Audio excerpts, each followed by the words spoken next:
किसान भाइयों नमस्कार। मैं सत्यसेन पाटिल, सीनियर एग्रोनॉमिस्ट, जियो प्लेटफॉर्म्स लिमिटेड। किसान भाइयों, इस जो वीडियो की सीरीज़ है, ये वीडियो की सीरीज़ में हम सोयाबीन के जो किसान हैं उनके सोयाबीन की फसल के प्लानिंग में कौन कौन सी चीज़ों का ध्यान रखना चाहिए, कौन कौन सी चीज़ें जो है वो नहीं करनी चाहिए, गलतियाँ है वो नहीं करनी चाहिए, उसके बारे में हम चर्चा कर रहे थे। और हमने ये देखा कि फसल का जो यील्ड है वो कैसे निर्धारित होता है और कौन से फैक्टर्स है, कौन से पैरामीटर्स है जो अपने यील्ड को प्रभावित करते हैं। तो हमने देखा कि पहला जो फैक्टर था वो वैरायटी सिलेक्शन था। आज हम जो दूसरा फैक्टर है, जो कुल 8 फैक्टर है उसमें से जो दूसरा फैक्टर है सीड ट्रीटमेंट, उसके बारे में हम चर्चा करेंगे। तो किसान भाई, बहुत सारे किसान भाई सीड ट्रीटमेंट इससे अवगत है, बट ये सीड ट्रीटमेंट क्यों करनी चाहिए, उसके फायदे क्या हैं। तो किसान भाई ये ज़रूर देखिए कि जो सीड ट्रीटमेंट होता है, ये जो जहाँ से भी आप सीड लेके आ रहे हो उस क्षेत्र में जो भी डिसीज़ होता है, उस डिसीज़ के जो स्पोर्स होते हैं वो बीज के साथ आपके एरिया में आते हैं। तो सीड ट्रीटमेंट ये जो रोग है उनका जो प्रसार है एक जगह से दूसरी जगह, उसको रोकता है। इसी के साथ में जब आप बीज की बुआई करते हैं तो जो कुछ सॉइल बॉर्न डिसीजेस होती है जो कि सीड के ऊपर अटैक करती है, इससे भी आपके क्रॉप को जो है ये सीड ट्रीटमेंट प्रोटेक्ट करता है। इसके बाद में सीड ट्रीटमेंट जो है आपकी जो जर्मिनेशन है उसको भी इम्प्रूव करता है। फिर आगे देखा जाए तो जो सॉइल में जो बहुत सारे इंसेक्ट होते हैं, जैसे टर्माइट्स होती है, तो जो कि बीज को खा जाती है, ऐसे इंसेक्ट से भी ये जो सीड ट्रीटमेंट है हमें बचाती है। तो सीड ट्रीटमेंट ये बहुत फायदेशीर है। सीड ट्रीटमेंट हमारा जो यील्ड कंट्रीब्यूटिंग कैरेक्टर होता है, जो प्लांट पॉपुलेशन पर एकड़ है, उसके ऊपर डायरेक्टली इम्पैक्ट करता है। तो सीड ट्रीटमेंट करना बहुत ज़रूरी है, लेकिन सीड ट्रीटमेंट करने के कुछ तरीके हैं। सीड ट्रीटमेंट करते टाइम हमें कुछ चीज़ों का विशेष तौर पे ध्यान रखना है, और वो चीज़ें कौन सी है उसके बारे में इस वीडियो में आगे चर्चा करेंगे। तो पहले देखते हैं कि सोयाबीन में जो ऐसे कौन से सीडलिंग स्टेज के डिसीजेस हैं जो कि हमारे प्लांट स्टैंड को इम्पैक्ट करते हैं। तो जैसे आमतौर पे देखा जाए तो सीडलिंग डिसीजेस में सबसे पहला जो डिसीज आता है जो कॉलर रॉट करके आता है, जिसके कारण जो है जो गर्दन का रीजन होता है वहाँ पे रॉटिंग होती है और सीडलिंग जो है वो सूख जाता है। उसके बाद में आता है ब्लाइट, जो जब सीड उपज के ऊपर आता है, जर्मिनेट होकर ऊपर आता है, तो उसके ऊपर फंगल धब्बे दिखाई देते हैं और जिसके परिणाम स्वरूप ये मर जाता है पौधा। उसके बाद में होता है चारकोल रॉट, मतलब जो सोयाबीन का जो स्टेम होता है वो काला पड़ जाता है और सूख जाता है, तना सूखने के कारण फिर पौधा मरता है। तो ये हो गए कुछ इंपॉर्टेंट डिसीजेस जो कि हमारे प्लांट स्टैंड को इम्पैक्ट करते हैं। इसके अलावा कुछ ऐसी कीट है या फिर पेस्ट है जो कि हमारे सीड को इन्हीं शुरुआती अवस्था में सीडलिंग्स को डैमेज करती है। उसमें सबसे पहला आता है जो आपकी टर्माइट्स होती है। जब आप बुआई करते हैं तो ये टर्माइट्स आपके बीज को खा जाती है। इसी के साथ में जो व्हाइट ग्रब है, ये व्हाइट ग्रब जब भी पौधा उपज के नीचे आता है तो उसकी जो जड़ है उस जड़ को काट देता है, जिसके परिणाम स्वरूप आपका जो पौधा है वो सूख जाता है। इसके बाद में व्हाइट फ्लाइज और जैसिड्स होते हैं जो शुरुआती अवस्था में जो पौधे के पत्तियां जो होती है, पत्तियों के ऊपर स्क्रैच करके उसके अंदर का जो मटेरियल होता है, उसको जो जूस होता है उसको पी जाते हैं और उसके कारण जो प्लांट की विगर है वो कम हो जाती है। और साथ में ये जो सकिंग पेस्ट होते हैं ये बहुत सारे वायरस को भी ट्रांसमिट करते हैं। इसके अलावा और एक इम्पॉर्टेंट जो इंसेक्ट होता है जो स्टेम फ्लाई, जो शुरुआती अवस्था में जो फसल की जो स्टैंड है ऑप्टिमम प्लांट पॉपुलेशन को बाधित करती है। तो इतने सारे प्रॉब्लम्स को यदि प्रॉब्लम से हमें अपने फसल को बचाना है तो सीड ट्रीटमेंट करना बहुत ही अनिवार्य है। तो अभी हम देखते हैं कि जैसे हमें पता है कि ये जो सीड ट्रीटमेंट करते हैं, तो सीड ट्रीटमेंट आज की डेट में बहुत सारे जो है वो सीड ट्रीटमेंट के जो नए नए प्रोडक्ट जो है वो मार्केट में अवेलेबल है। तो उसमें से कुछ गिने चुने जो बहुत अच्छे प्रोडक्ट आज के ज़माने में मार्केट में अवेलेबल है, उसमें से कुछ अच्छे प्रोडक्ट के बारे में आपको मैं बताता हूँ। जैसे कि पहला प्रोडक्ट है इलेक्ट्रॉन करके आता है। इस प्रोडक्ट में 2 फफूंदनाशक, 2 फंजीसाइड और 1 इंसेक्टिसाइड का ये कॉम्बिनेशन है। ये आपको आपके बीज और सीडलिंग्स को ब्लाइट, रॉट ऐसे diseases, shoot fly, white grub, termites ऐसे पेस्ट से ये आपको प्रोटेक्शन प्रोवाइड करता है। और इसका जो डोज है वो 100 ml प्रति 10 किलो सीड की मात्रा में आपको यूज़ करना है। किसान भाई ध्यान रखना है कि ये दवाई है, इसको ट्रीट करने के लिए आपको बाहर से पानी यूज़ करने की ज़रूरत नहीं है। तो ये 10 ml 100 ml प्रति 10 किलो के हिसाब से आप ये जो दवा है इससे आप सीड को ट्रीट करें, अच्छे से सुखाएं और फिर इसको बुआई से पहले, बुआई के लिए आप इस्तेमाल कर सकते हैं। दूसरा जो प्रोडक्ट है वो है वीटावैक्स पावर, और एक है सेम जो है वो वैक्सीनेटर करके एक प्रोडक्ट है, जिनमें कार्बोक्सिन प्लस थायरम, ये दोनों भी फंजीसाइड है। ये आपके सीडलिंग जो है इनको रॉट और अदर सीडलिंग डिसीजेस से बचाएंगे।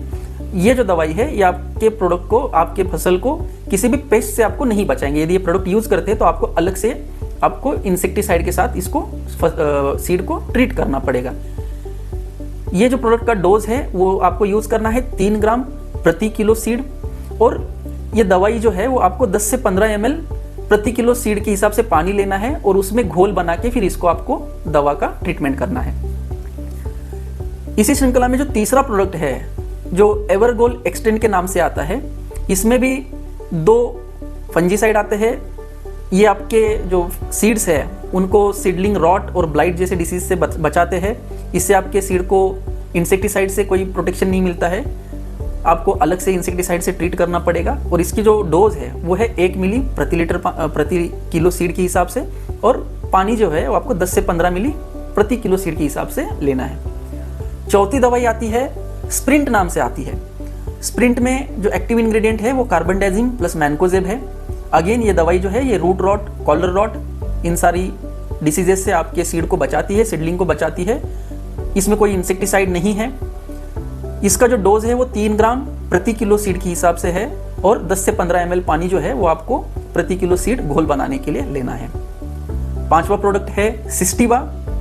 ये जो दवाई है आपको रूट रॉट, देन आपके जो सीडलिंग के ऊपर जो स्पॉट आते हैं, धब्बे आते हैं, इससे ये फसल को बचाती है। इसका रेट है, इसका डोज जो है वो 1 मिली प्रति किलो सीड है, और 10 से 15 ml पानी आपको लेना है।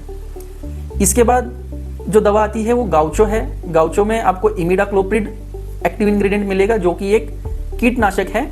ये आपके फसल को जो सकिंग पेस्ट होती है जसीड, इससे बचाएगा। इसका जो डोज है वो 1.25 मिली प्रति किलो सीड के हिसाब से ट्रीट करना है।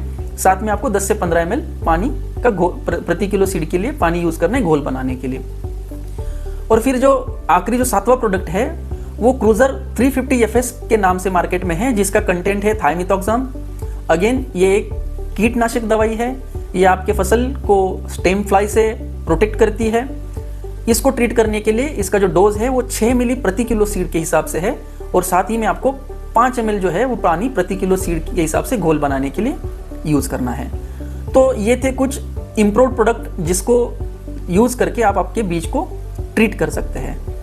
अब कुछ चीजें जो है वो सीड ट्रीट करते टाइम किसान भाइयों को जरूर ध्यान रखनी है, उसके बारे में बात करते हैं। तो सीड ट्रीटमेंट करते टाइम हमेशा FIR जो है ये सीक्वेंस फॉलो करें। मतलब सबसे पहले सीड को फंजीसाइड से ट्रीट करें, उसके बाद में इंसेक्टिसाइड, और बाद में जो राइजोबियम है उससे ट्रीट करें। यदि आपके प्रोडक्ट में फंजीसाइड और इंसेक्टिसाइड दोनों है, जैसे हमने इलेक्ट्रॉन में देखा, तो आप उस प्रोडक्ट के बाद फिर आप सीड जो है वो राइजोबियम से ट्रीट कर सकते हैं। इसी के साथ में जब आप किसान भाई जब सीड को ट्रीट कर रहे हैं वो तो प्रॉपर पर्सनल प्रोटेक्टिव इक्विपमेंट्स जैसे कि हैंड ग्लोव्स है, मास्क है, गॉगल है, इसका जरूर इस्तेमाल करें। जब भी कोई प्रोडक्ट वो मार्केट से खरीदते हैं, सीड ट्रीटमेंट करने से पहले वो सीड का जो उस प्रोडक्ट का जो लेबल है वो बहुत ध्यानपूर्वक उसको पढ़ें। उसके बाद में उस लेबल के हिसाब से जो डोज है वो डोज का सही मात्रा में यूज करें, ना कम ना ज्यादा, बिल्कुल सही मात्रा में डोज यूज करें।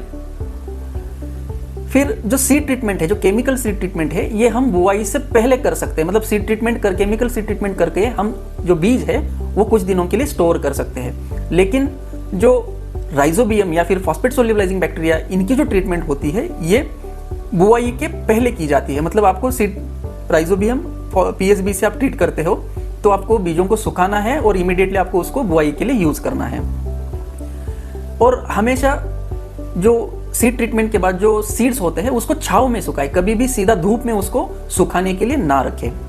इसी के साथ में जब भी सीड ट्रीटमेंट होती है तो किसान भाई अपने हाथ पैर जो है वो स्वच्छ पानी से साबुन के साथ में धो ले, और जो भी खाली डिब्बे है उनको कहीं पे ऐसे वैसे ना फेंके, उसको सही जगह इकट्ठा करके रखें। अब कौन सी चीजें हैं जो सीड ट्रीटमेंट के वक्त हमें करनी नहीं है? तो सबसे पहली जो चीज है कि किसान भाई अपने हाथ से, खुले हाथ से सीधा डायरेक्ट कांटेक्ट जो है जो भी केमिकल है उसके साथ डायरेक्ट कांटेक्ट से हमें बचना है। उसके बाद में सीड ट्रीटमेंट करते वक्त हमें खास तौर पे ये ध्यान देना है कि जो बीज है उसको कहीं डैमेज ना हो। आप बहुत जोर से उसको रब कर रहे हो या फिर कोई मशीन में ट्रीट कर रहे हो तो उसका जो रोटेशन है, स्पीड जो है वो कहीं ज़्यादा ना हो ताकि दाने टूट ना जाए।